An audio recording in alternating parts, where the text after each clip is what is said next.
For anybody who wants to argue, Liz, about the definition of invasions, for some reason, the folks on the left want to argue what an invasion is. So I'll use the most famous invasion of all time, D-Day, 1944. 175,000 Allied troops invaded France. That's the number. We've had 9 million that they admit to since Joe Biden fell asleep in the Oval Office. We know the number is far larger, 9 million that they admit to in 2021, 22, and 23, Liz. By definition, any definition, this is an invasion.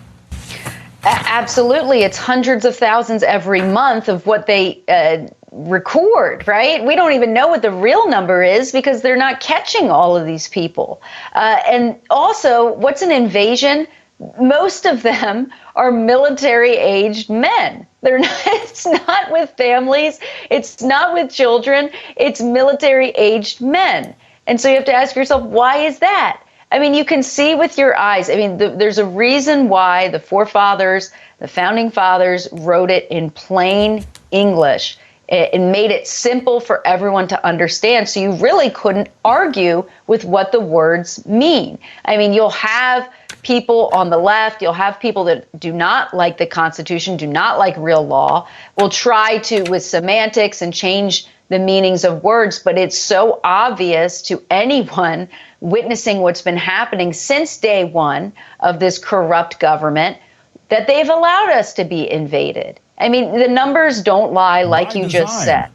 Yes. Yeah, this has to be intentional. There's no other explanation for it, Liz. It's intentional. Yeah. You look at cities like Denver, Colorado now, reporting 40,000 illegals in their city, a city of just 700,000. You put 40,000 people in there. It stresses out the schools, the healthcare system, the safety net.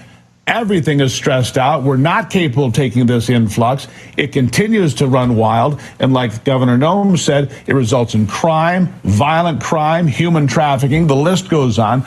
Donald Trump, first day in office, what does he do about this? He shuts it down. He drills baby drills, and he closes our border and makes it secure again. I mean, this is priority number one. And think about it also, Steve, the only real job of government is to protect the rights of the people, their personal rights and their property.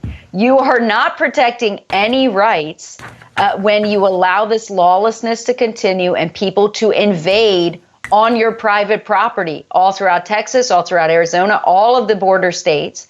That is the fundamental job of our government. So they are in violation of their oaths.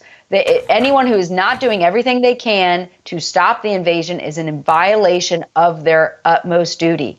I mean, it's that simple. Yeah. And President Trump, on day one, he starts the biggest deportation operation we've ever had in our country because we have to have real consequences, or otherwise the law will continue to be broken and we will not have a country.